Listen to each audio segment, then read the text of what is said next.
Welcome back. We have Matt, Ahoy hoy! Scott, Yeah, that's me.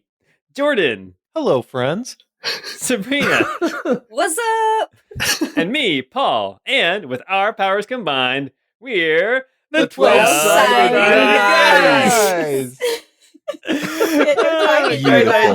Captain Planet, he's a hero. Gonna take pollution down to zero. Yeah! We've been really excited for this episode because this is a chance to talk about the entire campaign so far, share some of our favorite moments, and get everyone up to speed on the story heading into Disc 2. And if there's one thing we know about most Disc 2s, it's that the stakes are usually higher, the world seems a little grimmer, and in some cases, the story becomes incomprehensibly abstract and convoluted. But not ours. Anyway, if you like us, you can support us in multiple ways. The easiest way, tell a friend to check us out. Or leave a rating and review on your podcasting app. And if you really love us and want to help us get some snacks and the whatnot, then check out our Patreon. You get some extra content and maybe even a little gift from us to you. And one last thing, Nari and the Boys, happy anniversary.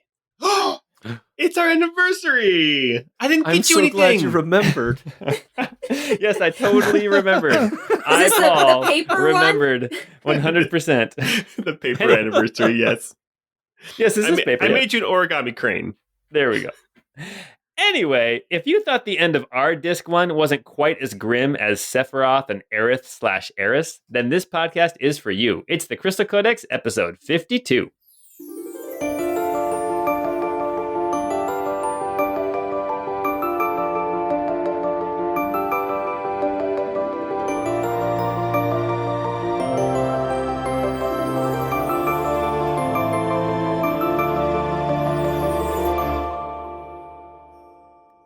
So our ending to Disc 1 may not have been quite as grim, I think, as the Sephiroth Eris ending in Final Fantasy VII.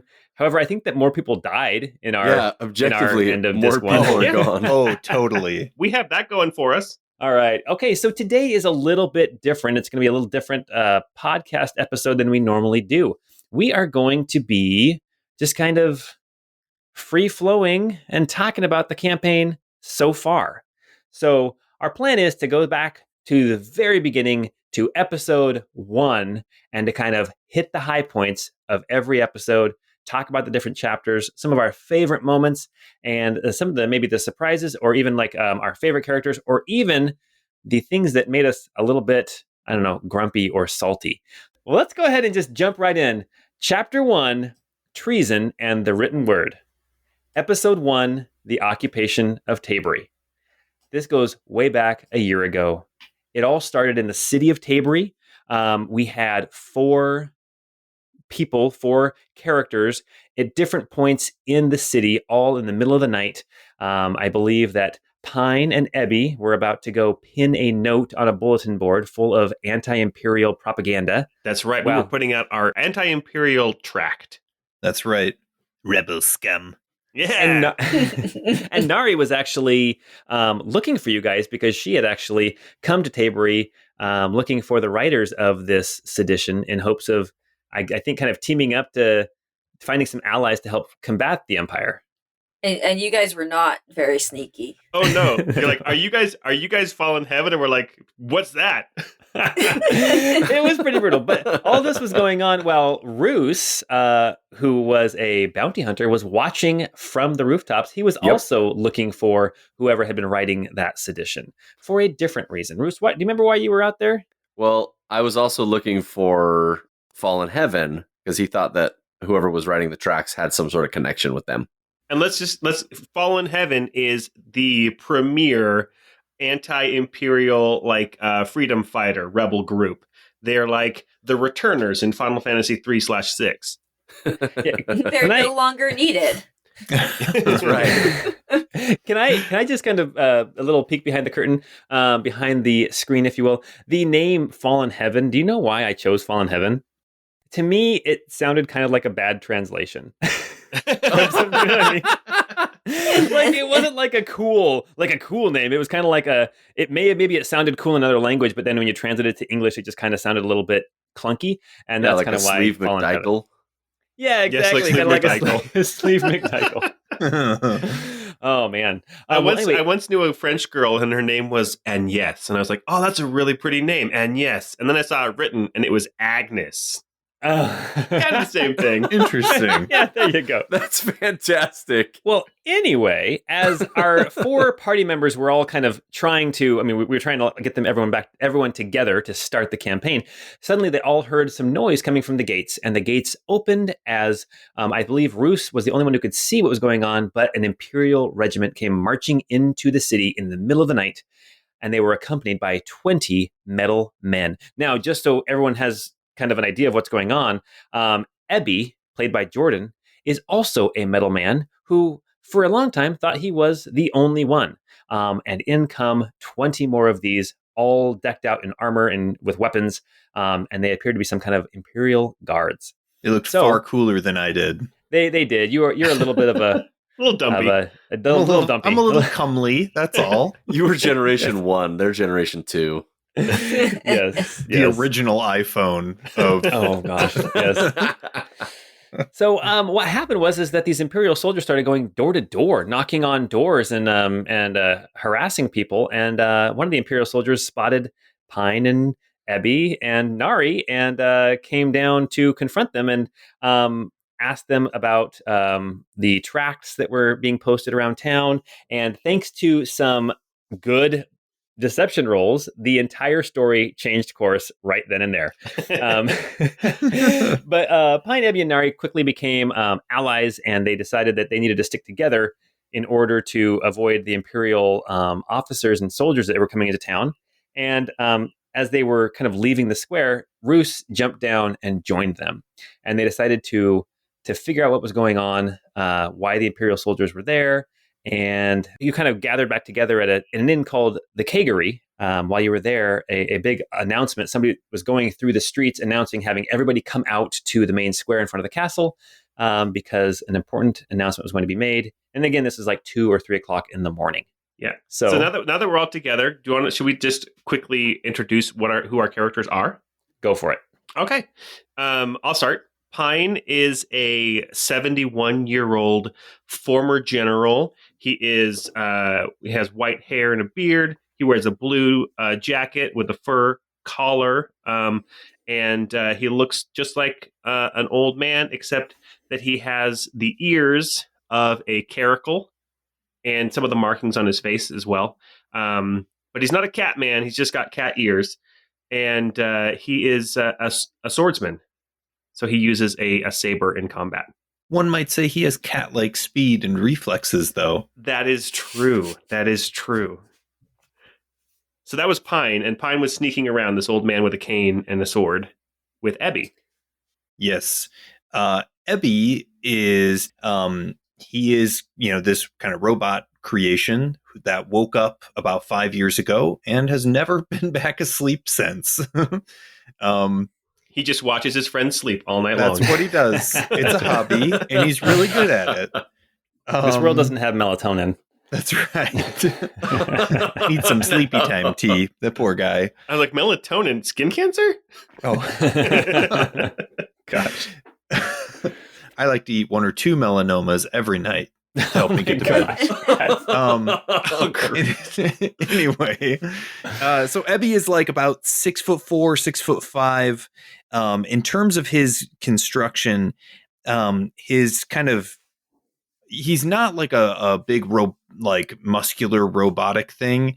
If anything, I would describe him as kind of like the Iron Giant meets C-3PO, where he's just he's just kind of this brass colored, kind of tarnished, old looking, very simple robot. But he's got a very deep affinity to nature, whatever he was prior to becoming a robot, because it's kind of like his soul was transferred into the robot body. But whatever he was prior to that, they were very connected with nature. So Roos is a young man. He's 25, 26. He is fairly short. He's kind of like below average height, 5'6", 5'7", and he's got shaved sides of his head with a short ponytail on the back, a really like ill-fitting mustache, and he's typically wearing like a sleeveless sweater vest. and he's got this beautiful long Mikasa scarf. Yes, Mikasa, young Mikasa from Attack on Titan, I believe. Yes, young In case Mikasa. you're wondering from when we Attack say on Titan. Mikasa scarf, that's what we're talking about. Not like the giant Lenny Kravitz scarf. No. He the way I described him, I think in the first episode, and kind of how we've done it, is he has really bad fashion sense, but he doesn't know it. So yeah, that's Roos. Oh, nice. He's also a bounty hunter, and he was on a mission. The other characters didn't know this, but he was on a mission searching for the heir of the Everlyn royal line, and his job was to find the heir, and if he found the heir, to bring them back to Howling Talon so that they could then turn the heir into the Empire and make a huge payday. Yes, because this story takes place in a place called Tabri, which is a city in the Arkelvy province of the Empire. But the Arkelvy province used to be a country called Everlyn. All right, Sabrina, tell us about Nari. All right. So Nari's about 7 feet tall, in her late 20s. And she actually comes from the mountain clans up in the Glass Mountains from the north. But she left her family behind to come into the city and make a life there. So she has really short hair, bright red. The other big thing you would notice about her is she has a ton of tattoos on her arms, lots of like banded tattoos. And as far as like her personality, especially in the earlier episode, she was a little bit more quiet and subdued. Oh, and she carries a really cool axe. It's like a dual-sided axe carried over her shoulder, and she takes that with her everywhere she goes. Yes, a well-worn, well-cared-for axe. Yes. Okay, so they were all of you all were together in the Kagari, this inn in Tabri, trying to figure out what's going on when you were all summoned to the castle in the middle of the night. And so as you rolled up, you saw that standing on the parapet or the wall in front of the castle, there were two men who had come with this imperial regiment. One of them was younger. He was kind of sloppily dressed. You found out later his name was Adjudicator Rolf, and he was one of the 6 adjudicators of the Empire, which is kind of like a Judge Dredd type of a character where their word is law. They speak for the Emperor, and they also carry out summary executions if they need to. The other man was older. He was missing his left arm, pinned up at the sleeve, and he is actually a man that you found out his name was Chancellor Ramsey, and he is the Chancellor of the Empire. And I don't think you knew this at the time, but he basically had the ear of the Emperor. He was one of the top advisors to the Emperor of the entire this entire massive nation of the Almerian Empire. It should be noted too, Paul, that as we were heading to the castle, that we also enlisted the help of one of Nari's friends. Yes. / lover named Ember, who is a dominatrix that was working in the Kagari. Yes. And she was also part of our secret society, the Rose Syndicate. Yes. So she was a spy as well. Yeah, so Nari and Ember had a history together where they were fighting the Empire by gathering information and passing it along to Fallen Heaven as part of this this group called the Rose Syndicate that kind of, in our session 0 with Sabrina, it kind of fell apart. Anyway, these Imperial dignitaries tell everyone here that they have to give up Fallen Heaven, or they have to give up the person who's writing this treasonous propaganda. Otherwise, within a week's time, people were going to hang. And of course, Pine felt terrible because he had been writing them. A deal is struck. Roos uses some of his connections with Howling Talon to make a deal with Rolf that he will go out into the wilderness to try to find Fallen Heaven and try to make that connection because the Empire was here in town for the same reason Roos was. They are looking for the heir of the Everlyn throne. Rolf gave Roos a little piece of paper saying, hey, you can leave the city, because they had locked down the city. And when the 4 heroes leave, they leave by way of the gate that is protected by a man named Bert. Bert Bertram. A good old friend of Pine. We used to play cards together. That's right. Smoke cigars and play cards. And so Bert actually ends up letting them all through the gate, but he warns Pine afterwards that the letter, was only for one of them. And so he is kind of putting his neck out on the line for them by letting all four of them leave the city. All right, so from there, we go into episode 2. And during episode 2, the heroes are making their way up into the mountains because that's the only lead they have right now as far as fallen heaven. And, Roos is looking for the heir. And there was some mention of him being in the shadow of Mount Tabor, which is a mountain north of Tabory, where we started. So they head out on the trail and they head up into the wilderness. And on their way, they meet a traveling merchant named Gerard, who has been described as a chubby Morgan Freeman.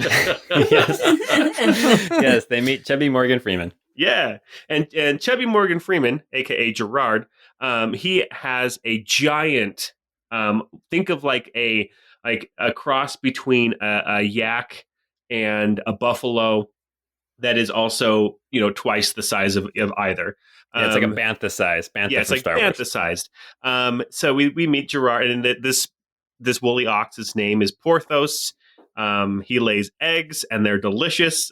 They have cloaca. So we did a little bit of shopping with Gerard, and then he warned us that there were gobloids in the mountains. We all laughed because Paul changed the name of goblins to gobloids, and it was fun. Yes, I'm quite clever that way. Yes, so we spent the night there with Porthos and Gerard, and then we went our way the next morning. And as we were traveling, there was a tree in front of the path, obvious trap, and we were, of course, attacked by gobloids. You guys managed to kill off all the gobloids except for 2. There were gobloids and hobloids. Yes. Isn't that where gob came from? Yes, that's the next episode. Yes. Okay.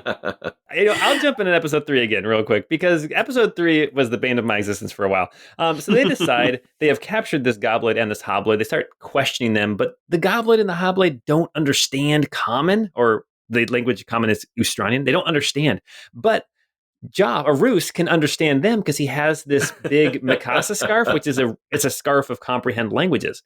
So we spent like 30 minutes trying to talk with Gob, trying to figure out, Gob was the gobloid, trying to figure out kind of what's going on and, asking all these questions, and finally realized that there's no information that these guys have. And so I do believe that Gob, who has become a fan favorite, was summarily executed by Nari. He had to go.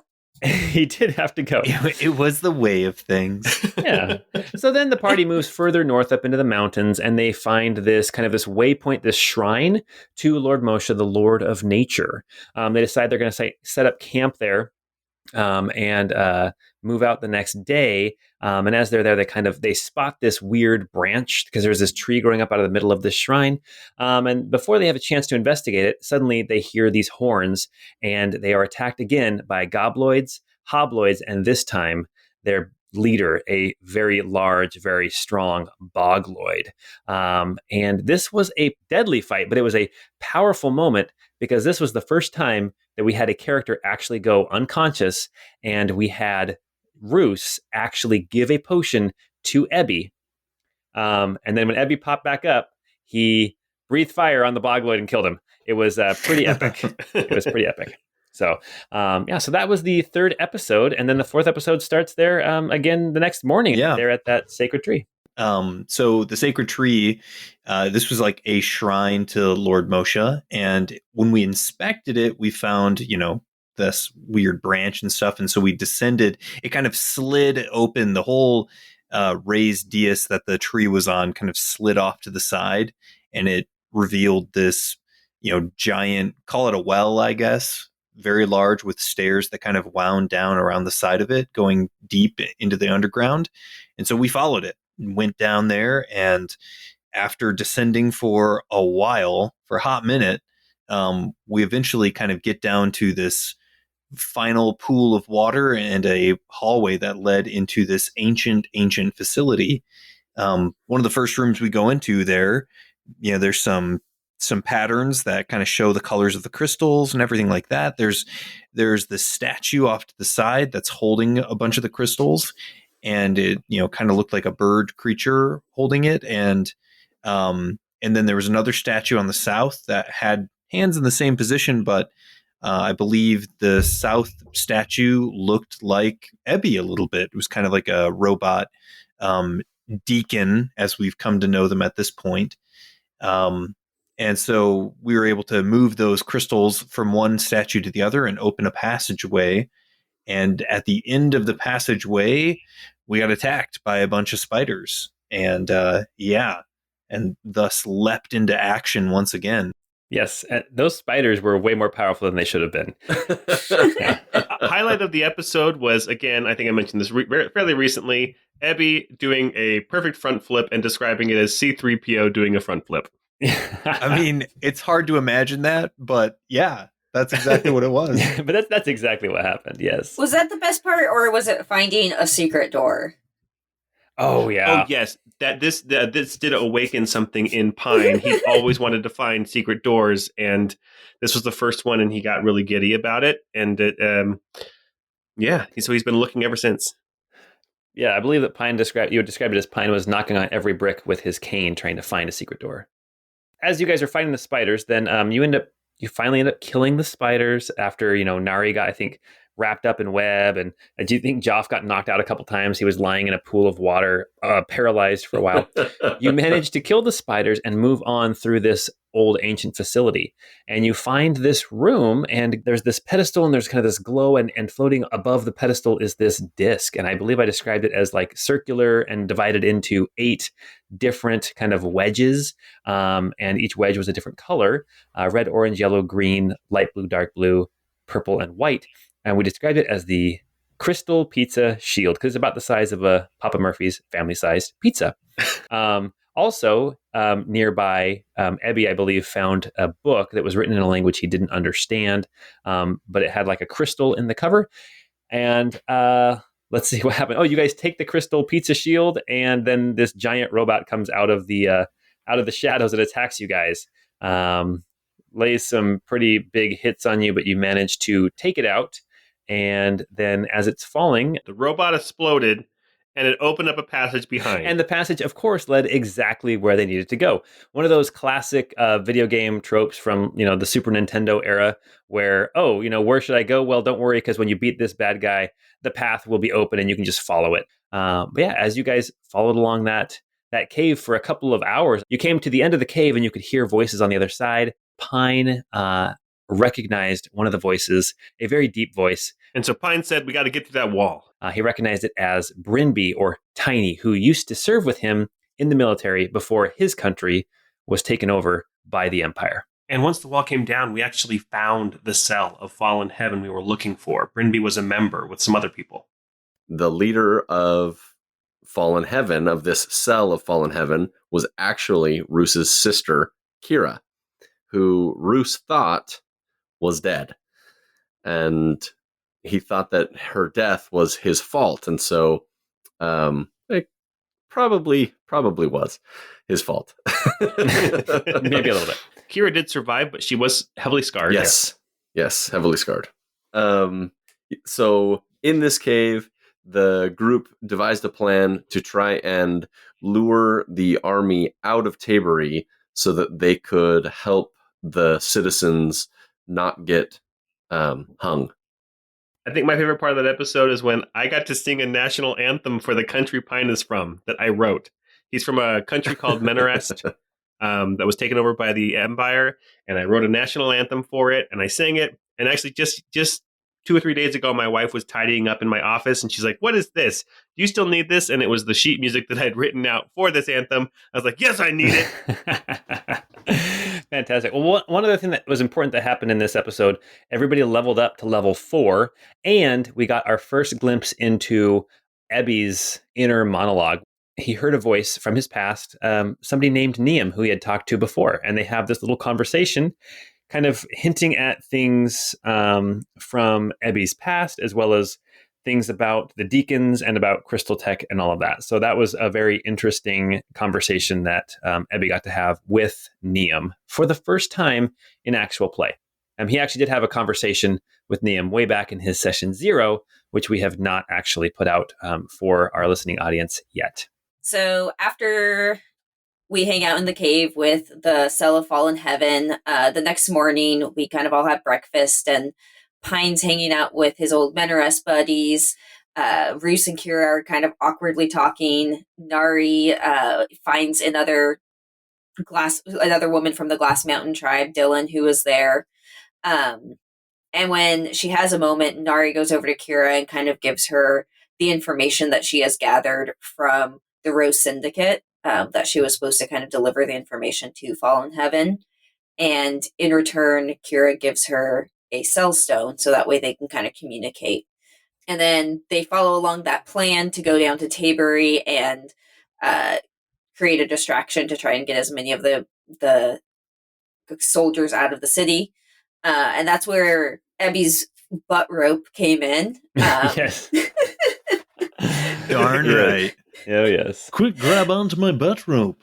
That's where Nari's trauma all started. Yes. So we'd fought giant spiders already, and they had almost killed us. But the trauma started when Ebby turned into a giant spider and had us hold onto his butt. Exactly. But we did all end up making it over Tabury's walls, and we went in there and we met a bartender named Angus, and we basically just kind of got him riled up about the Empire and basically kind of planted the seeds for a riot. Yeah, well, because another thing that had happened is that you found out that Bert, who had let you guys out, had actually confessed to writing the anti-imperial tracts and covering for Pine and Ebby. Yeah, being the good friend that he was, he covered for Pine, and he was going to be hung the next day. So we decided to do a Robin Hood Prince of Thieves. Yes. We got some angry villagers. We recruited some help there. Roos went off and talked with Adjudicator Rolf. Yeah, Roos went off to talk to Rolf, and they flirted a little bit. Yeah, there was a little flirtation there, Yes. But I think the DM was oblivious. A little bit oblivious. Plus, your rules, I believe, were not that great. You're right. My rules were pretty bad. Yeah. But I made the important ones and lied successfully. Yes, you did. So that got most of the soldiers out of the city to chase down the false trail we'd set for Fallen Heaven. So they left the city. Then we tried to recruit guards to say, "Hey, Bert's one of you," because Bert was a city guard. They weren't any help. But then we started a riot and we had a battle at the hanging. We were able to free Bert. We fought Adjudicator Rolf. we fought the priestess there too, right? Yes, and we fought a priestess, a priest of Iramil who was there. She was tough, but the help from the city, the people of the city, and there was another a priest there as well, a priest of Erdos, the Lord of Healing. She also helped us in the fight, and we were able to win. But sadly, Adjudicator Rolf died. Yes. I say sadly because we didn't want to kill him, but he fought kind of till his last breath. Yeah, I think Ebby was dragging his dying body through the street and didn't think to stabilize him. So yeah, I'm pretty sure I made death saves as you were dragging him, and it was like 5, 7, and then I think I rolled a natural 1 for the last one. So he was just dead for sure. Yeah, my bad. But Adjudicator Rolf did recognize Pine. That was kind of cool. That's right. Yeah, because Adjudicator Rolf was a swordsman as well from Menores, but much younger. Yeah. And then, so then after that happened, we needed to get out of the city fast. So Pine gave his house to Roos's mom, who had lived in the really poor part of town, because Pine wasn't going to come back to Tabor. He figured he wasn't safe there anymore. And they all left. So we made our way out of the city and then kind of wound our way back to the ancient facility. We had tried to plant some kind of false information so the guards would try to go track down the Fallen Heaven Syndicate in the caves, but hopefully they would long be gone at that point. And then I can't remember what other reason we had necessarily to go back, but we went back to that ancient facility, and down in the room where we got our crystal pizza shield, we ran into Chancellor Ramsey and a bunch of these deacons. And so we had ourselves a right good battle, And I think Ramsey, well, I don't think Ramsey had tried to escape, like cast a spell or do something in order for him to leave, like to just teleport his way out of there. I'm assuming teleportation, but he failed, and we actually captured him. Yeah. And so that was episode 10. We killed a bunch of deacons, which I think Ebby was more or less fine with that. I mean, they tried to kill us, so it was what it was. Actually, I think Ramsey killed more of the deacons than we did, because he actually he was able to somehow turn them into living bombs. Yes. This is true. Yes. Yeah, Well so the deacons said. were exploding. And this is also the first episode where we got to deal with some fireballs. That was fun. Yeah, definitely. So that was the end of episode 10. Us back at the ancient facility now with a captured Chancellor Ramsey. And that, my friends, was the entirety of chapter 1. And now we had the Chancellor of the Empire captive. Yes. So at the start of chapter 2, we were trying to figure out what to do with him. So we actually had some really interesting conversations with him. He tried to negotiate his way out. And we decided that, no, we're actually going to take him because he's a very valuable prisoner. We're going to take him and we're going to deliver him to fallen heaven as a prisoner that they could use to get some information out of to help them in their fight against the Empire. Yep. I seem to remember a little bit of very light torture being involved, enhanced interrogation techniques. Yes. Yes. We dabbled in light torture, I think is what I said. The dark side of things. Yes. Anyway. We also didn't want anybody to know that we had Ramsey, so we came up with a cool code name for him. He was wearing boots with fur, so we decided to give him the nickname Applebottom. Literally the only logical conclusion. Yeah. Well, and this, so for the whole chapter, he was called Applebottom over and over and over again. But this is also the first time you guys are presented with this idea of inevitability. You start talking with Ramsey, and he mentions this idea of the inevitable will happen, nothing you can do about it. And you guys ask him questions, and he is cagey and tricksy, but regardless, you guys end up taking him with you out of the facility, and you are going to meet up with Fallen Heaven to deliver this pernicious cargo, as chapter 2 is called. The next day, Pine is a little slow to wake up because he is having this vision of his past. Matt, do you remember what happened in that vision? Yeah, so Pine had a vision of when he was basically court-martialed, and when he was discharged from his military service. He had memories of the conversations he'd had with his commanding officer, Field Marshal Koenig, and how the conversation originally went isn't what happened in his dreams. He had a conversation that ended with Koenig kind of pledging to continue to help him. And then when he woke up, as they continued to travel, an Alaton appeared at a crucial moment. And this Alaton was carrying the sword of Koenig, which is an Estok, which is a big two-handed piercing sword. Like a great sword had a baby with a rapier. Sexy. Oh, it was very graphic. Clanging everywhere. Yeah, so this Alaton, it's like, I described it as an anime elk with a tail of a fox.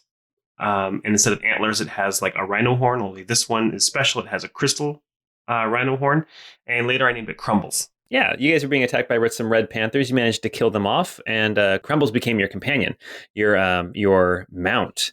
You guys followed the tracks back to the red panthers' hideout. You found some really well-built mithril chainmail, and then you managed to get across a ford, across this river, right before the rain started, and I believe did not stop for weeks. I think it was raining before we got there, so we were worried that if we waited any longer, the river was going to swell, and we weren't going to be able to cross. Yeah, that's right. Yeah. The next one was episode 13. And in this one, we found a house out in the middle of the forest as we're traveling. And it turned out to be the old mayor of Tabury's house, Mayor Joyce. And we ran into our old friends, Gerard and Porthos.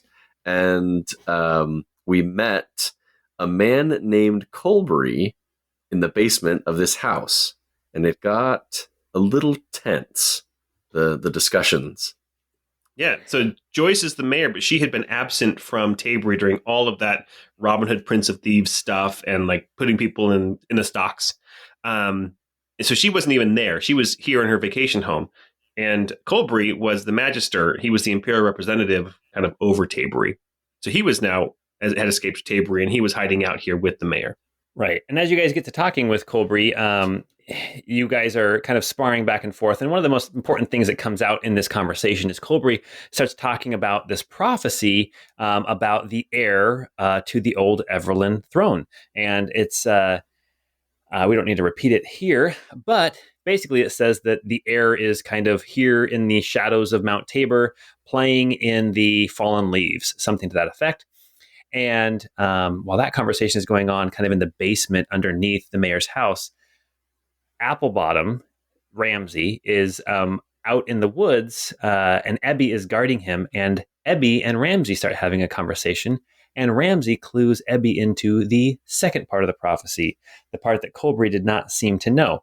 And the second part actually makes mention of Ebby and Pine and Nari in kind of a in allusions to their characters, and so they feel like they got a better grasp of this whole prophecy.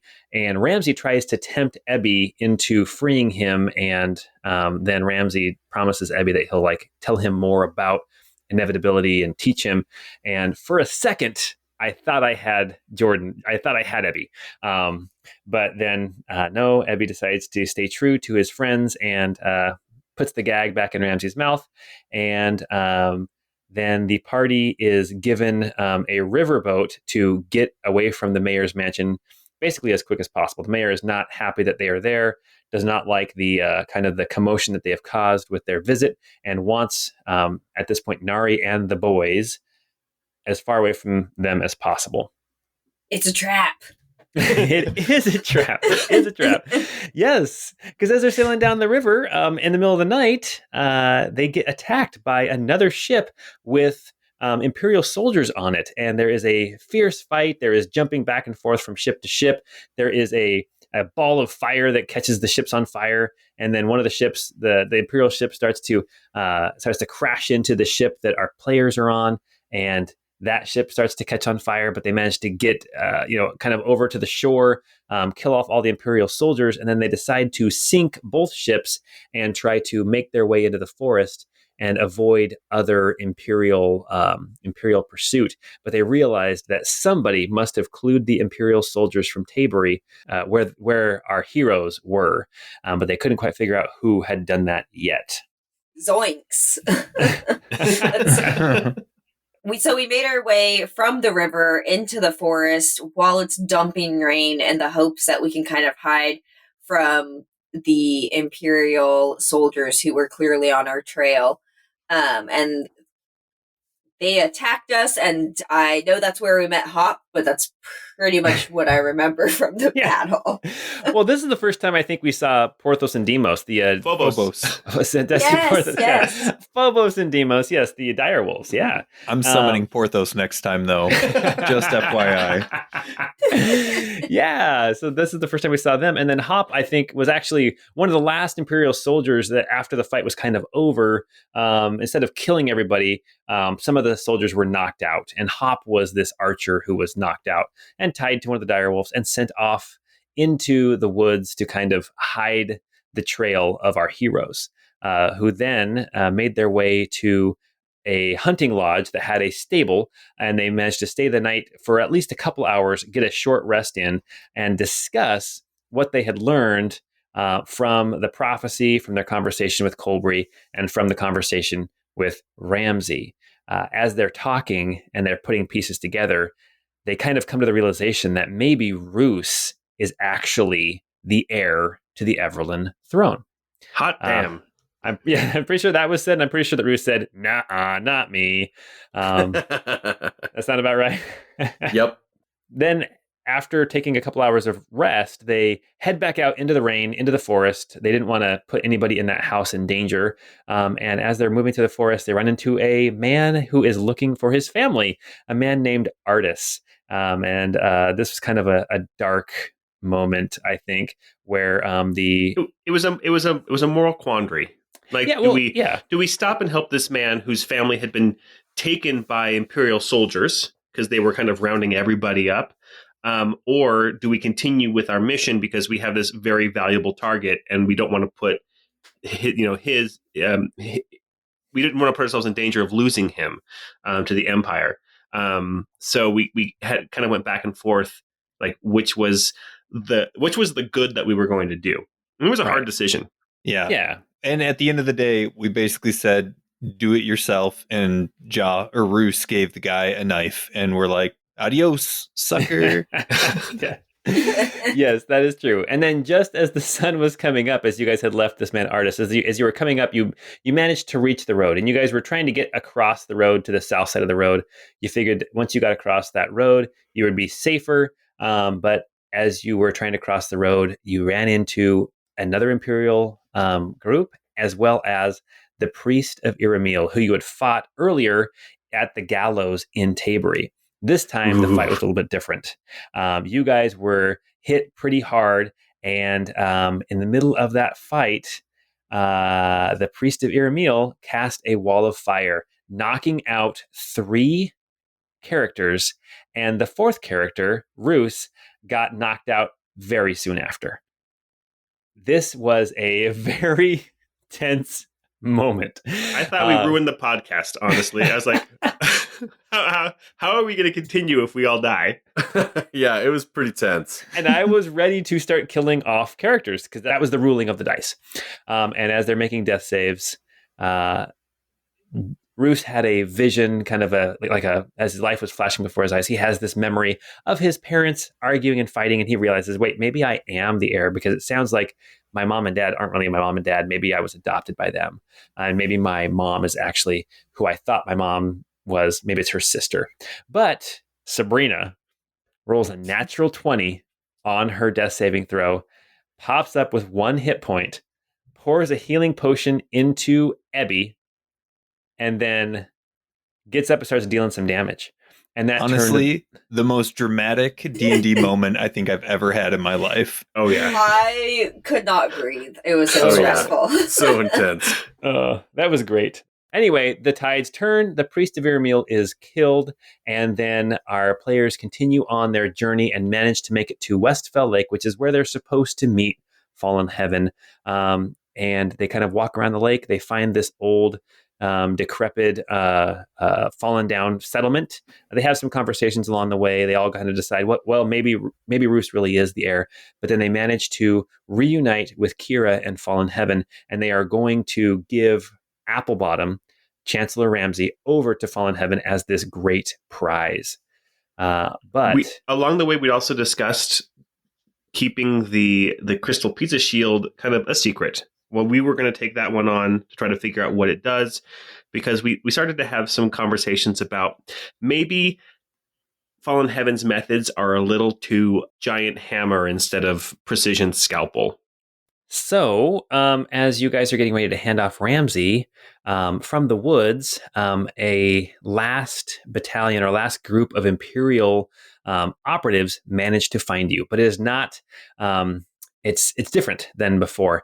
This time it's like, I think 10 soldiers and like 6 deacons come, but there's also this man and kind of this, basically, I think I ended up describing him as Doc Brown from Back to the Future. And he had this large crate. When he opened the crate, this massive construct, this massive robot, like 10 feet tall, climbs out, and you have a battle with a bishop.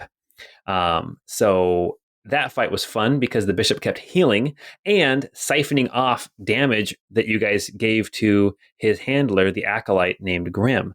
But you managed to bring down Grim, or subdue him, and destroy the bishop.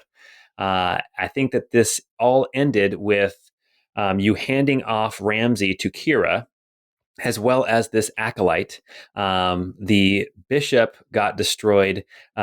Abby lit some horses on fire and made them run Darn off into right the I woods. You darn right I did. And then as Kira and Fallen Heaven are getting onto this boat to sail away, leaving you guys on the shore, Kira lets it slip that the leader of Fallen Heaven's name is actually someone named Richter, who Pine recognizes from his past. He was a pompous ass. He was a pompous ass. And you guys decided to, instead of going with Kira and Fallen Heaven, to part ways as you decided to investigate the Crystal Pizza Shield by heading over to the capital of the Arkelvy province, the city Arkelvy. And that is the end of chapter 2. Nice. Okay, so chapter 3 starts off with us kind of arriving in Arkelvy after a couple weeks on the road. We started to try to get our bearings. So we actually had a fun visit exploring the city of Arkelvy. There was a lot there to do. When we first arrived, Nari took us to the tavern that she used to work at when she was working with the Rose Syndicate. The Rose Syndicate they kind of worked with Fallen Heaven, but they were a organization of prostitutes. Nari was kind of their muscle, and they would get information, privileged information based on the work that they were doing with some of these Imperial officers. So we went to that inn. That's where we stayed our first night. But then we split up. Ebby and Pine went off into kind of the main market, and we were looking at a bulletin board. We found some quests, but we also found a dope chamber pot. Yes, we found a chamber pot. And we also found one of the tracts that Pine had written, had made it all the way to Arkelvy and was put up there. And it actually looks like it had been copied by somebody else because it was in somebody else's handwriting. We saw that wealthy Imperial people were using deacons kind of more as butlers. At this point, Roos has figured out that he's the heir and he has to abandon his mission. He was hired to capture himself, essentially, and that was a conflict of interest for him. And he decided to quit Howling Talon instead of dealing with the repercussions of telling them the truth. So he gave up his tools and all of his gear and had a class change, actually. The class change involved him getting more in tune with his ancestors. And so he has, at this point in time, ancestor spirits guiding him and helping him along. Yeah, and one other thing that happened in this episode, very, very important, is that they got to see Tedward, who was in town for one night only. Oh, that's right. Tedward, Very, the very spooniest important. bard. Best show of the year. Yes. You wouldn't know. You weren't there. It was just Ebby and myself. Oh god. Yeah, we also had some really touching moments, I think, with Nari, kind of paying tribute to some fallen loved ones, right? Yeah, Arkelvy was Nari's home for a couple years after she moved out. It's where she went to college, kind of. Like, after she moved out from the Glass Mountains, Arkelvy was her home for about 5 years. And when it was bombed, she lost her community. She pretty much lost everyone. So it was really difficult for her to go back, especially after what had just happened with the Rose Syndicate. Now everybody who she knew there was pretty much destroyed. Well, you guys decided to switch inns after Nari bought this awesome, delicious bass. Nothing's good enough for you guys. Well, it was because the guy who was running the Lazy Leg Inn where you guys were staying, he butchered it. He just he burned it, or it was charred on the outside and still gooey on the inside. It was terrible. I think there was a roll of 1 to cook it. So you guys decided to switch inns, and as you guys were switching inns, you had managed to run into Gerard and Porthos again. And he was, of course, selling some of the same things, but also some new and improved items. And I'm pretty sure you guys bought a couple of things there, but it was then off to the library to start to try to figure out if you could get some more information about this crystal pizza shield, and try to figure out how to read the book that Ebby found in that ancient facility. And the ancient book was written in a language called Allele, and you were trying to figure out how to read that. So off to the library of Lord Cadriel, the Lord and or Lady of Knowledge and Magic. Yeah, we got to help the librarians there to do alphabetize some books. That was good. I think we helped them invent the Dewey Decimal System. Yeah, that's true. That's Oh true. my gosh. That was the episode where I actually had to mute myself to stop from laughing as you guys were trying to figure out the puzzle. So basically, we came into the library. We said, "Hey, can you teach us allele?" And they're like, "What allele? No, that's not information that we have access to." But wink, wink. You may check in this other room, and in that room, we found a puzzle where we had to correctly shelf a book. And as soon as we did that, as soon as we correctly shelved one book, it opened up a secret passage down into the hidden library of Cadriel. Yeah, full of all the ancient, the illegal information, all the illegal books and things that the Empire did not want its citizenry to have access to. So it was still available if you could find it. But yeah, that one book to shelve, that was pretty much a whole episode. That was great. Down in the lower library, you managed to meet another librarian who clued you in on some different areas of this library that talked about allele, this ancient language, also some information about inevitability that Ramsey had talked about, and also some of the royal family line for Everlyn, and even there was a globe that was rotating in place, kind of along with the actual planet that you guys could see. And there were a couple things that were different about the globe compared to the world now, like the glass mountains did not exist on that globe, and it was an ancient tech type of a artifact that did not have the glass mountains, which was very interesting. And then I think the last thing that happened was Ebby found a magic ring on a statue, and the librarian just kind of winked at him and said, "Finders keepers." And so Ebby ended up getting a ring of evasion, actually, which came in very handy in chapter 4. Sure did. I think one of the things that happened too while we were down here in the library, I think we started to put some pieces together because we've been talking about this inevitability. We've been talking about a cult that worships inevitability. One of the things we haven't mentioned yet is that the Empire, their patron deity is the Angel of Unity, Iramil. And they, in our research, we learned more about an Angel of Inevitability as well. And we started to put it together that maybe Iramil is both. Yes, so you guys all had books to read, which you guys, we played later on, you were able to gather more and more information as you read the books at night before bed. But as you left the library, Nari was greeted in a carriage by somebody that she knew. But Nari got into the carriage and then a couple minutes later got out and she could not remember. Snaky is what it was. Well, it was snaky, but you didn't know that at the time. You thought, somebody thought you were somebody else. So you got into the carriage and you had a nice laugh. And then you thought it was some older lady with white hair, when in actuality, everybody else had seen this kind of this beautiful middle-aged woman with dark hair. But it took a while to put that whole thing together. So you guys, one of the things you had found back at the bulletin board was something talking about this wilted rose at the gardens in the city. And you managed to piece it together that maybe this wilted rose was actually the Rose Syndicate, this group that Nari had belonged to. And so you guys decide to head to this park to see what you could find about these wilted roses.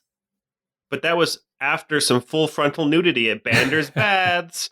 That's right. Can't skip that part. I forgot about all that. Oh, yeah, that's right. Because Pine almost stumbled onto a side plot, or he kind of did, but there was just not enough information for him to really grab hold of it. My perception checks weren't great. Yeah. But I did meet a poet named Pender. Yes, a poet named Pender. Yeah, so when you guys got to the garden and you started following these different clues about the wilted rose, you end up following these different symbols that lead you into this kind of this cellar outside of the gardens. And as you follow some of the clues and open up some secret passages down into the catacombs that are beneath the city. Which made Pine so excited. Yes, Pine was very excited. But these catacombs that spread throughout the whole city, you find this room that is this chamber of the wilted rose. And while you're down there, you see these two men. One is blue-skinned and kind of fishy. One has red skin and horns and is dressed kind of knightly in armor with a sword and shield. And you also see this small, attractive woman with white hair named Nilla, who Nari used to work with in the Rose Syndicate. And as you guys get to talking and find out that she is trying to rebuild the Rose Syndicate, you realize, maybe we were followed. But yeah, on our journey, we'd kind of put it together that the person in the carriage wasn't who Nari thought it was, that it was probably Aaliyah Brava, who was the former leader of the Rose Syndicate and was there when everything fell apart a few months earlier. Well, and I think that's also about the time I got my memory back, too, wasn't it? Now, you get your memory back in a couple episodes because you have to go to the temple to get that. The Temple of Paradox. That's right. Yes. I think that episode, Nari and Roos, going by Joff at this point, had they were having dinner, and the something came up. You mentioned something that didn't line up with what Joff had seen. Yeah, And I said so it was like an old lady, and you were like, Yeah. "No, dude, it was She was hot. it was a dark-haired woman, and she was a babe." And then we also found out that while you were in the carriage, she had totally cut some of your hair and messed up your sweet fade. That's that's right. right. It was, Oh we my noticed god, your that hair. was so upsetting. That's right. She took some of your hair. That's right. And so we figured with all that combined, we were probably followed. Yes. And actually, that's exactly what happened. As you guys were in this chamber, you heard a voice call out, telling you guys to come out. And I had actually prepped. So we use a virtual tabletop, and they can see the initiative order, and they could see that I had like 8 or 9 different tokens ready to go for combat. And they decide instead to run the other way. And so our party, they run through the catacombs the other way. They manage to get accosted by some specters and some zombies and ghosts and that kind of thing. But they manage to find a path out of the catacombs. And Ebby casts a spell Plant Growth to kind of block off the passage so that they can't be pursued. And they end up back out in the gardens there in the city, and they realize that they need to figure out what's going on with Nari's memory. So they decide to venture to the Temple of Erdos, which is the kind of the Lord of healing. And when there, Nari gets her memory restored, and actually that was kind of fun because then we got to role play the conversation that happened like 3 episodes earlier. But then they realized that yes, Aaliyah Brava had modified Nari's memory and was indeed hoping to follow Nari in order to find the Wilted Rose and this new attempt to infiltrate or to pass on information about the Empire. Never trust a snake. Oh yeah. Her bottom half is a snake. Yeah. Yeah, especially a dummy thick snake too, you know. So while Nilla and her kind of the people who are helping her, the Wilted Rose, they're hiding out in the catacombs. Aaliyah Brava, we called her the snaky bitch. She is living it up in a manor with imperial protection in the center of the city. So she has made out really well from her betrayal. Yes. So I think you guys decide, well, we got to get in there. We got to capture her and get her to the Wilted Rose. And there is actually, there was a holiday coming up, Fantasy Halloween. Yes. Which we called Gadaver's March. Gadaver's kind of like the Lord of death and decay and kind of undeath. And his march was coming up at the end of Ormanbar, which is Fantasy October. So some prep happened, including buying some wicked-ass costumes, also getting buying some poisons so you could try to poison people at the party. Again, not to kill them, but to give them like the squirts. We were looking for a brownout from season 2 of American Vandal. Turd burglar. The turd burglar, yeah. The turd burglar, yes. Anyway, so there's a couple episodes of going around town and trying to get everything organized. They go back to the baths. They have a run-in with Pender the poet again. He shares a poem about the bombing of Arkelvy, which is, I thought it was kind of sad. But he's going to be performing at this party. So there was one possibility of a way to get into the party. And then Pine ran into somebody very familiar in town. Yeah. So Pine happened to run across his son, his second child, his son, Temrid Jr. I should mention Pine's full name is Lieutenant General Temrid Pine Sr., retired. Yes. And so he ran across his son, Temrid Jr., and they had a conversation. We found out that Temrid Jr., who left home a long time ago to study law, was actually working with the adjudicators now in their Tower of Judgment, and he was accompanying an adjudicator who was here in the city. And he felt very conflicted about the role he was playing in the Empire and seeing firsthand just how destructive the Empire has been to the community, the different provinces that it's taken over. And he wanted to help Pine with whatever he was doing, because Pine let him know that he was still, fighting against the Empire. So they had a touching reunion, and he actually gave Pine a writ that would let him into the party.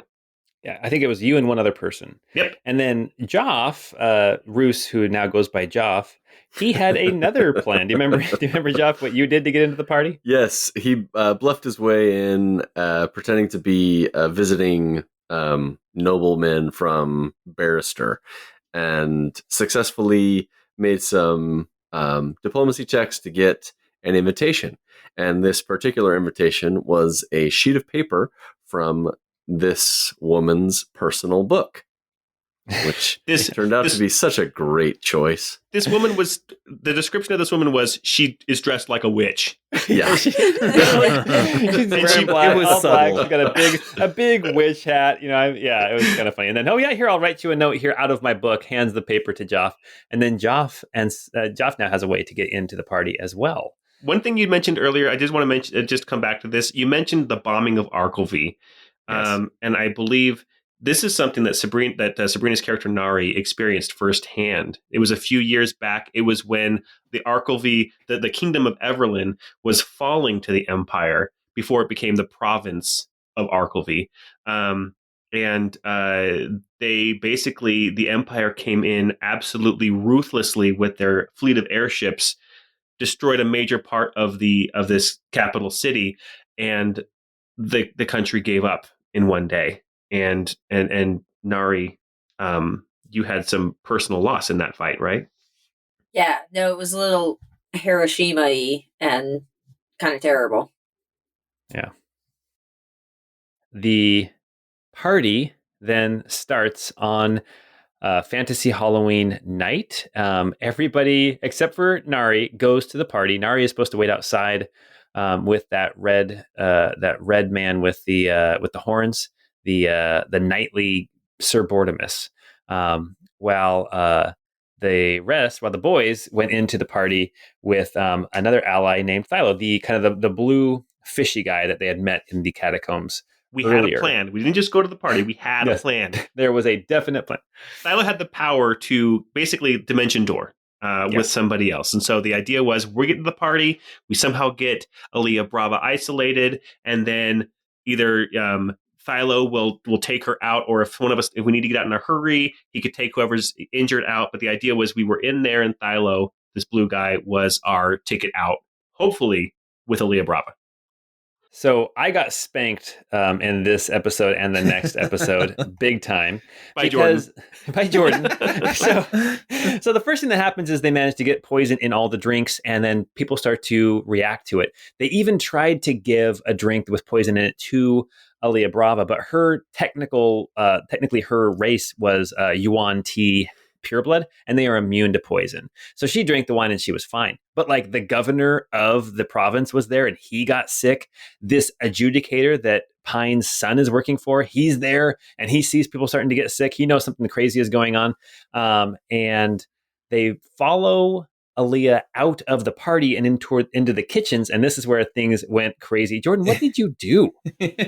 So I used a summon Fae spell. And basically, I called on a conjuration of Lord Radriel who is the god of love and like passion. And he came in the form of handsome Squidward, basically, and showed up. And one of his abilities is that he can charm people, basically each turn as like an activated ability. So he just starts showing up and just trying to charm people, and it works. For some reason, people keep failing wisdom saves, and we charmed Aaliyah and got her to be compliant. And then Ebby was able to cast feign death on her, which basically knocked her out for a full, what was it, a full hour, I think? Yeah, I think it was a whole hour, or maybe 2 hours. I don't know. It was a while. Yeah. Yeah, it was a long time. So we were able to then get her out of there without any problem. And then, Sonara shows up and is also going to try to start causing some havoc. Sonara is the witch. Yeah, yes. So the witch, and handsome Squidward also manages to get the charm on her too. So we have her help run point with getting us out. And I think there was also a guard in the hallway, and handsome Squidward even charmed him, I think. Well, let's be fair. I think Joff charmed him a little bit more. Joff copped a feel. They fell on the ground. It was nice. I'm pretty sure Joff got caught trying to take his belt off. Yeah. And I recall it was a terrible roll, and I just remember describing it as you guys just kind of both look at each other as Joff is just like cupping some balls. Yeah, that was pretty funny. I tried to both stop. I thought you said that he had a handful of hot dog. Handful of hot dog. That's what it was. Handful of hot dog. That sounds right.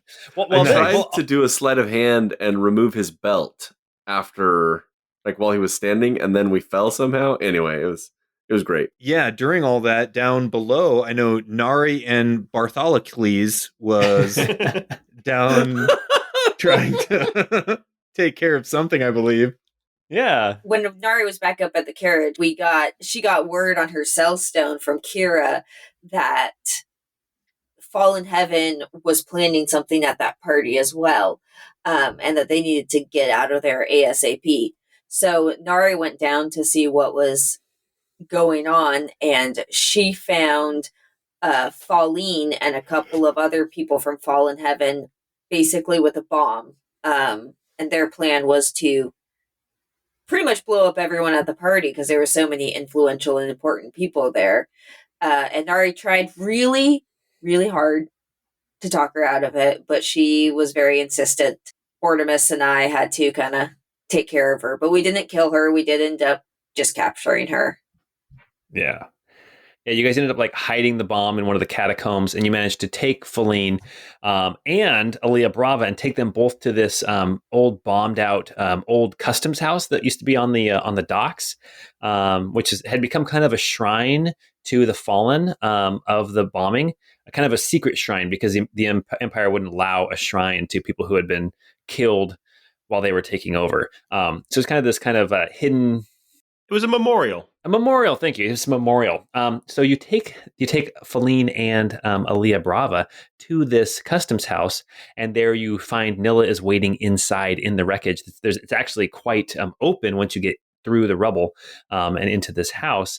And after talking with Aaliyah, and she basically confesses to turning on her group because she was tired of lying. She was tired of living in fear, and she felt like she deserved it. So Nilla kind of stabbed her to death, and then I'm pretty sure repeatedly brutally. And if that wasn't enough, then Nari and Joff end up stuffing her body with rocks so they can go dump her in the water. As you do. It had to be done. Yes, it had to be done.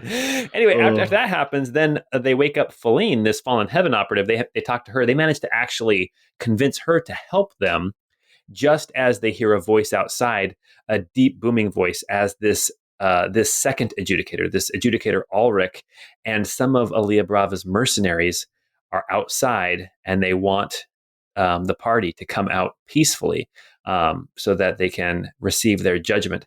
It turns out what happened was that Sonara, that witchy woman, actually she remembered seeing Joff there at the party, and she was able to follow them by following the page from her spell book. She had done locate object on this page from her spell book, and she managed to follow them right to the customs house. And there was a very cool fight there, consisting of like a guy with a sword that shot lightning bolts, and there was some attempts at some enchanting on people that didn't actually seem to ever work. And also the adjudicator, who had this axe that could make people grovel before him so he could take their heads. But there was also a jester there that had that Pine had accidentally flirted with at the party, who turned out to be one of the mercenaries. Yep. Yes, Pine's ex-girlfriend, who then he ends up killing, and taking her sword. Not on. Well, I mean, yeah. Anyway, so the fight was really intense. Oh, and Temrid Jr. was there. Oh, Temrid Jr. was there. Yes, yes. He was there to document and to keep track of what the adjudicator was doing.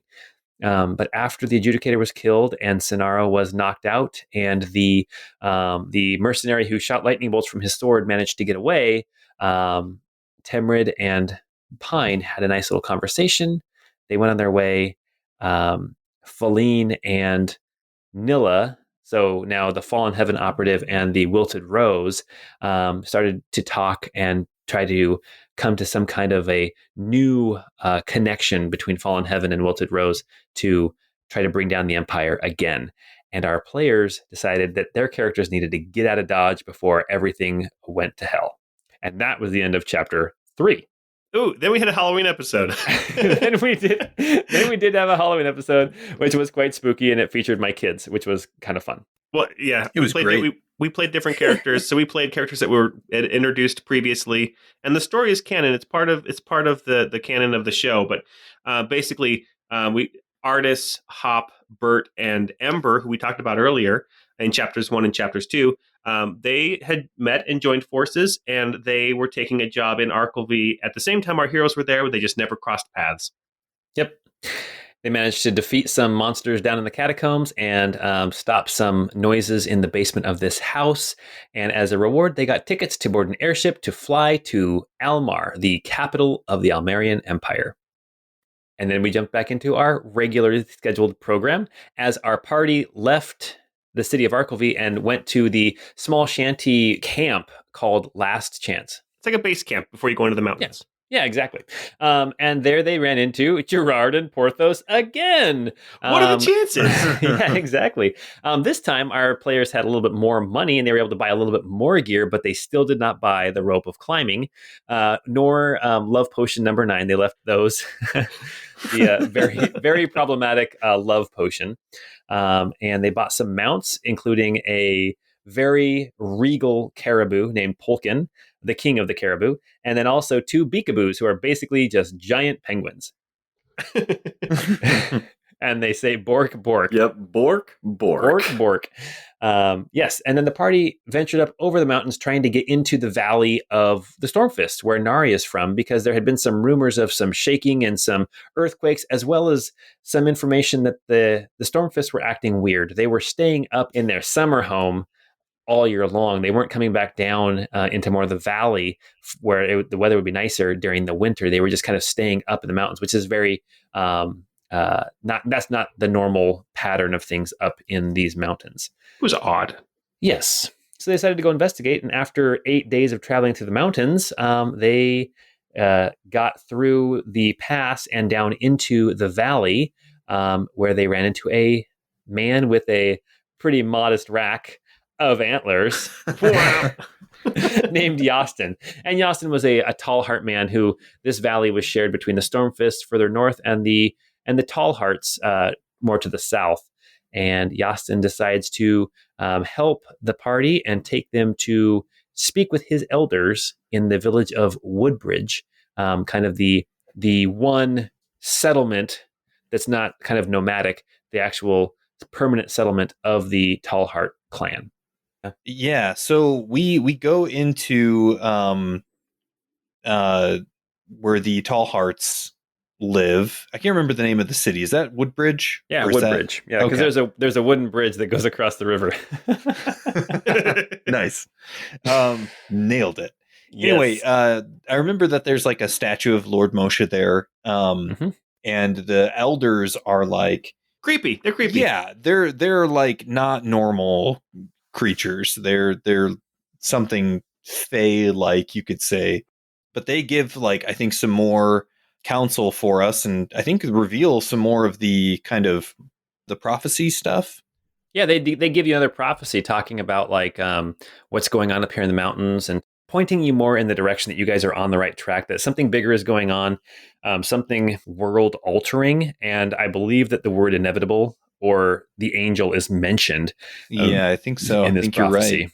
But Yeah. also it mentions each of you in turn. It talks about each of you a little bit more clearly than the previous prophecy did.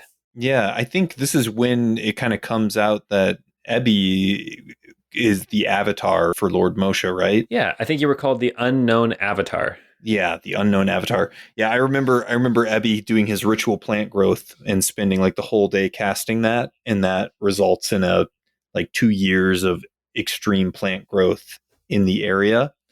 And you gave me some inspiration, and I have not forgotten about that, Paul, and you it still will have come it. back. One thing gosh. too in the prophecies, we haven't mentioned this yet, but in the prophecies it specifically mentions refers to Nari as having a broken band, and she'd had a tattoo on one of her arms that was a solid band that had at some point it had spiderweb shattered, so it looked like it was broken up into like shards on her arm. I'm pretty sure it actually broke way back in episode 6, but she didn't recognize it until later. Just for reference, like those tattoos are pretty sacred. Like the Glass Mountain tribes have a soothsayer, like fortune teller, who tattoos kind of like prophecies, and then also like all of your coming of age tattoos. So when Nari noticed, it was a really big deal, and it was actually on that episode, I think, where we were on the raft, right after the manor. Yeah. Right before we were betrayed by Zach Braff. Yes, on the episode called Twilight River Cruise, in case you're wondering. Yeah, awesome. So Pine got his sword reforged with combined with the Jester's sword, making it more powerful. And then you guys decided to travel further north into Stormfist land, and you traveled to what's called Winterhome, which is traditionally where the Stormfist clan would meet up for the winter and kind of ride out the winter down here lower in the valley where the weather's a little bit nicer. It's less extreme, but it had been abandoned for numerous years, and it was very obvious. But before you guys got there, actually, I forgot, I jumped ahead. When you guys reached the point between the Tall Heartland and the Stormfist land, you guys could almost sense a difference. Like the Stormfist land was more wild, it was less cared for, and you instantly got attacked by this ice spider tick thing that jumped out of the trees and killed our lovely Caribou King Pulkin with one blast of ice breath. And that was a fun fight because the ice breath was very, very hard hitting. But you managed to pull through, kill the ice stick, and continue on to Winterhome. Yeah, and we should mention that Yastin, the Tall Heart, was accompanying us as a guide. Yes, yeah. He became a true homie.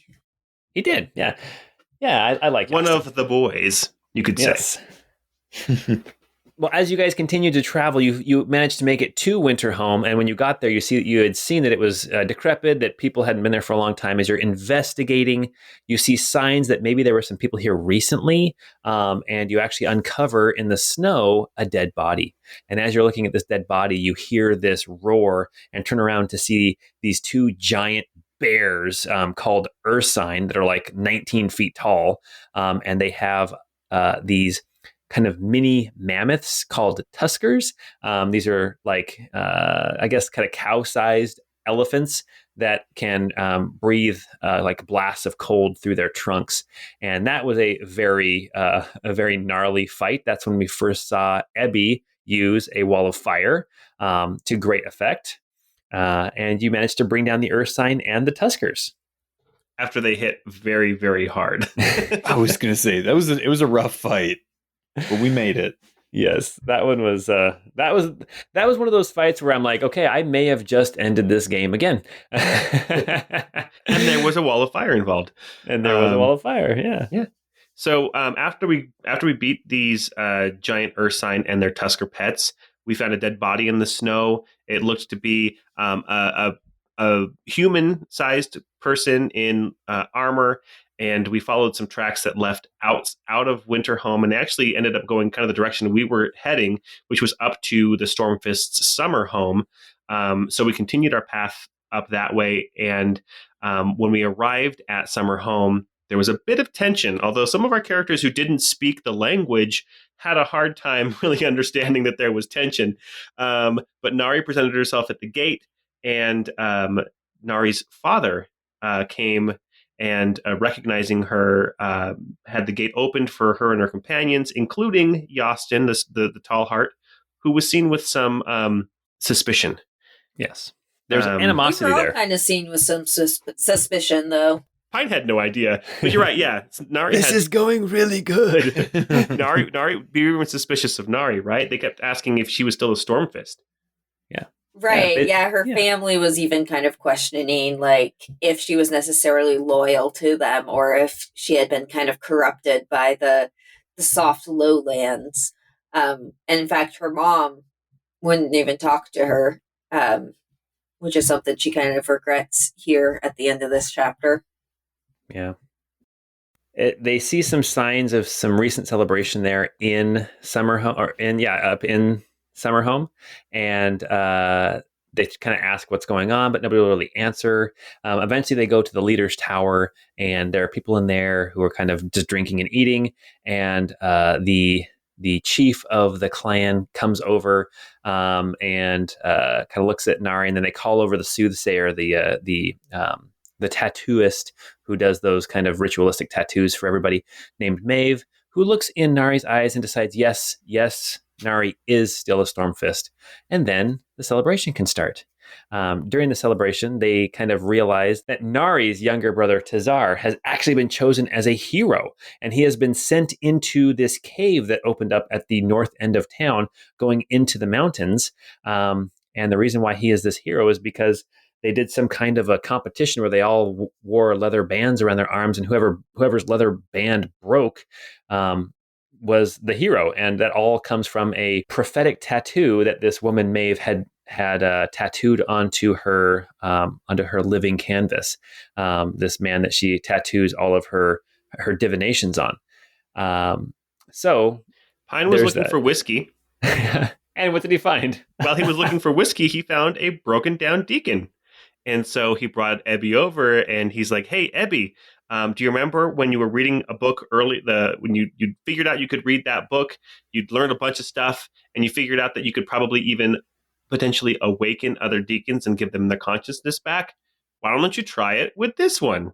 Mm. Oh, also, at first we almost turned it into a bomb. We weren't quite sure. Well, I think I was going to say there was the distinct possibility that I failed and it detonated in the middle of all of this. Well, we also used the detonator from the bomb that Fallen Heaven was going to use to destroy the Halloween party to actually give this deacon power. But the deacon woke up, and then Ebby, you used your abilities to try to awaken it, and she awoke and told us that her name was Hermine, and she had a bit more memory of her past than Ebby does. But now we had this somewhat broken down deacon who was slowly recovering with us, named Hermine. Yes, and a clue for those listening, Hermine will be playing a role still in disc number 2 of the Crystal Codex. Ooh. While they're in the tower eating some food and kind of celebrating Nari still being called a Stormfist, Pine never found any whiskey. there was no whiskey. There was no whiskey. But somebody tapped on Joff's shoulder. Scott, do you remember what happened there? Yeah. So way back, like 20 episodes prior, maybe even more, a character from very early on in the campaign shows up. It was none other than Magister Colbury. He had made his way up the mountains searching for something in this cave that the Stormfists were guarding. And he asked Joff, Roos, still going by Joff at the time, for help getting into the cave. And Joff told him that if he could walk in invisible, he could follow him along and they could travel together in the cave. And I think that decision made a big difference for what is to come. And while that was going on, Nari was kind of talking to the soothsayer and her family and trying to figure out what everybody was celebrating. And it turns out that the soothsayer had kind of misread a prophecy. She reads her prophecies through tattoos, and she has like this living canvas. And when we examining that, it turned out that the prophecy was actually talking about Nari, but they had thought that it was talking about her younger brother and had sent him into the mountain, possibly to his doom. So they decided to make it right and instead send Nari, as well as the boys, minus Yastin, who stayed out with Hermine, into the cave to, one, rescue Tazar, Nari's little brother, as well as find out what's down there in this cave that was supposed to bring power and glory to the Stormfist clan. Yep, we descended forever into this chasm. And we just kept going down, down, down until we finally arrived at what looks to be something similar to the ancient facility we'd found a long time ago under the Shrine to Lord Moshe. And when we arrived there, we took a break to do another JV team episode for Christmas. Yes. So Yes. Bert, Ember, Hop, and Artis took on the Grinch who stole Christmas. But one important thing... Dag Rinich who stole Showcase Day. That's right, Dag Rinich who stole Showcase Day. And while we were there, something important that we noticed as well is that they were in the Almar province, which is the heart of the Almerian Empire. And they noticed that there weren't as many soldiers manning way stations and patrolling roads as there should have been. So the Empire was gearing up for something. Oh, and also they saved Showcase Day. They did save Showcase Day. All right. Well, once you guys got into that fortress, you kind of found these study rooms, and you found two different books that you managed to salvage that almost got destroyed. One of them dealt with the anatomy of the ancient race that Ebby is from before he became a metallic deacon, or Oromech as they were actually called. And then the other one actually was more along the lines of the deacon, this Oromech, this robotic kind of physiology. But while all that's going on, they got attacked by these automatons, two of them with hammer hands and two of them that were just basically walking anvils. And that fight was kind of brutal. And if that fight was brutal, then they go down to the next level and they get attacked by two more anvil automatons and two more hammer automatons. And that fight was even more brutal. It should be said, too, just about Ebby and Deacons, that we found out that Ebby is actually much older. He isn't a robot consciousness. He was somebody else before, and his people put their consciousness into robot bodies to survive some cataclysm. Mm-hmm. And to kind of oversee the function of whatever a crystal engine would be, which is something that we had been steadily kind of trickling information and learning a little bit about as we had read books back in like chapter 3. Yes. And the beginning, I think, of chapter 4 a little bit. Yeah. Well, down to the next level, you as you're fighting some more of these automatons, this woman of the Stormfist clan comes out and helps you fight them off, and you find out her name is Adressa, and she actually came down here with Nari's younger brother, but they got separated, and she kind of tells you that it's time that you have to go rescue him soon because Nari's little brother Tazar is not hero material. He probably should not be down here at all. So our players search this floor a little bit. They find some pretty cool magical items and some ancient tech. And then they descend one more floor where they enter this room that has a statue on the east wall and a statue on the west wall, but the statue on the east wall is covered in crystals and just glowing. And as they sneak across the room, they find a couple dead bodies, and then the statue comes to life and starts clobbering people, starts making people, they can't look at it because these crystals are so bright. It's a pretty intense fight. Nari finds her brother cowering in this room to the north, and he won't come and help fight. He just kind of is too afraid. And they manage to destroy this statue and free her brother. But then as this statue breaks, crystals start to pop up out of the floor, and the players have to decide whether they're going to stay here or move into the next room where there's a staircase going further into the facility and possibly be cut off by the crystals. And they decide to move further into the facility. They are cut off from her younger brother as well as Adressa, and they decide to continue further into the facility with Colbury, the former Magister of Tabery, who they have been traveling with now at this time.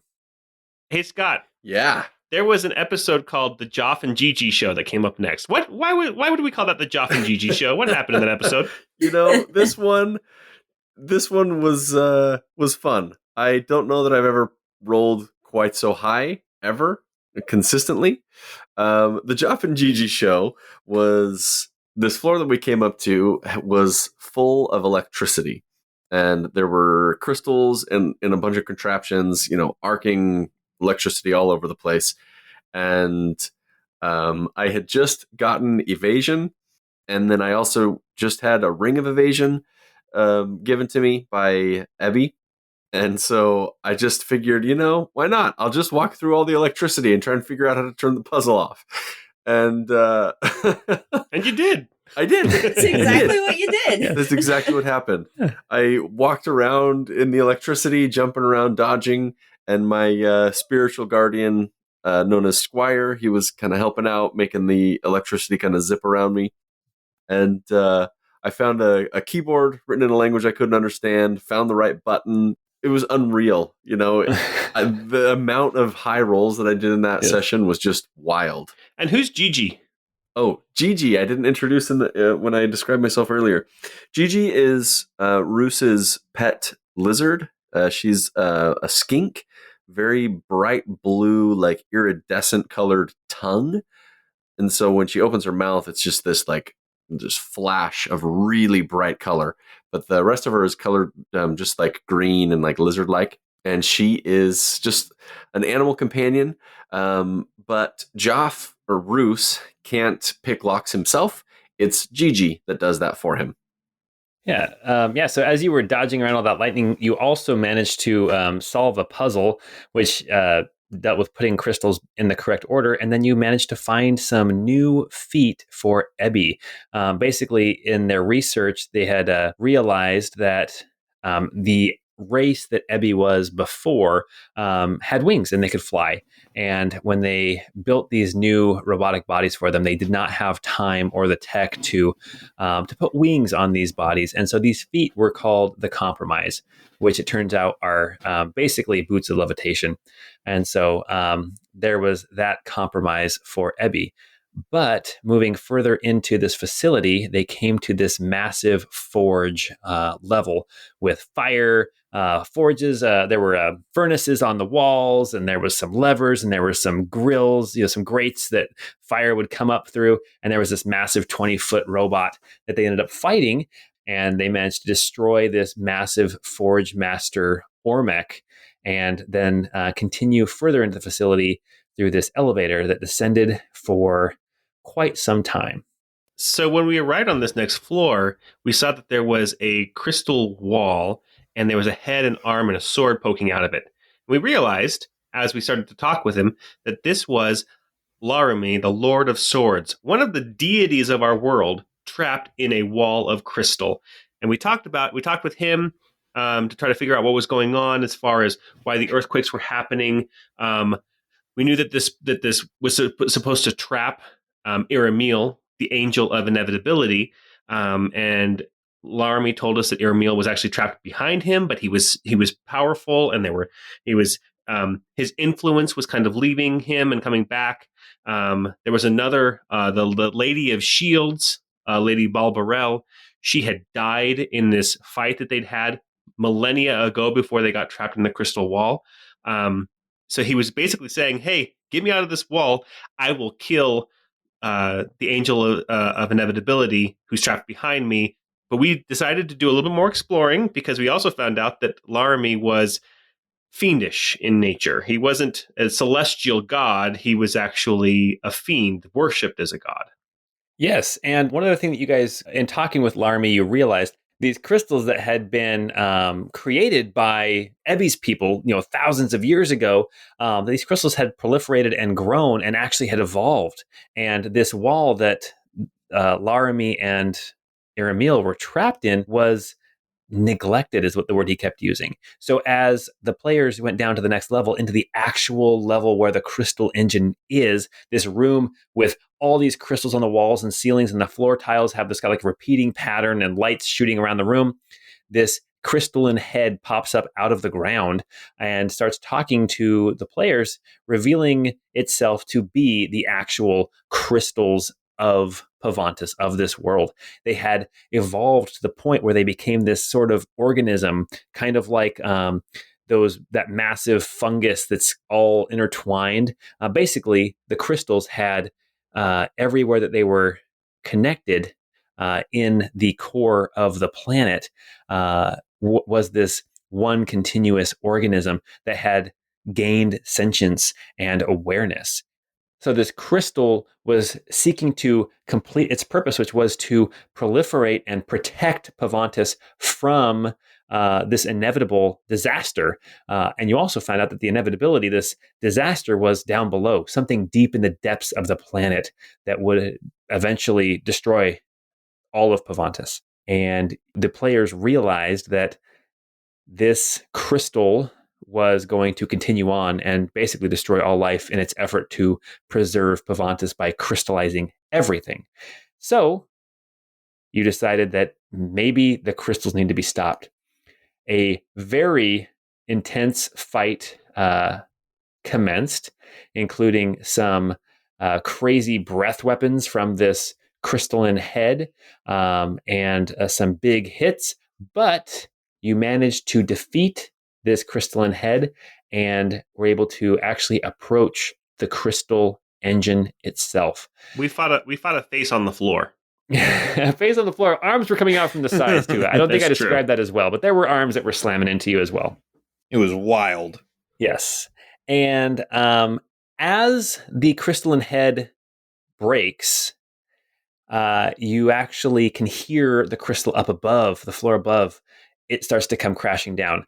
Joff goes upstairs to investigate, to see what's happening, while the other three and Colbury approach the crystal engine, trying to decide what to do. As they approach the crystal engine, trying to figure out, should they turn it off? Should they let it go? What needs to be done? They decide it's time to use that crystal disc, which is actually a failsafe that will turn off the crystal engine and stop crystals from proliferating. And so they do. They open the door, they slide this crystal pizza shield in, set the temperature to 425, and close the door.